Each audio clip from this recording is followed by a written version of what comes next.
ஐந்து கடமைகளில் எத்தனை தத்துவங்கள், அத்தனையும் சொர்க்கத்தின் சங்கை மிகு முத்திரைகள். தீனோரை கேளுங்கள், திருமறை வழி வாருங்கள். தீனோரே கேளுங்கள், திருமறை வழி வாருங்கள்.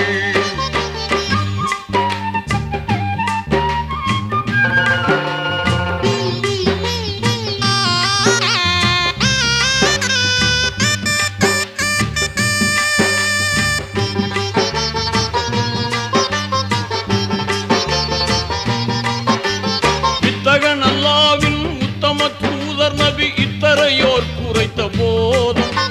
வித்தகன் அல்லாவின் உத்தம தூதர் நபி இத்தரையோர் குறைத்த போதும். சத்திய இஸ்லாத்தின் உத்தான கொள்கையின் சொத்தாக கிடைத்திட்ட வேதம். சத்திய இஸ்லாத்தின் உத்தான கொள்கையின் சொத்தாக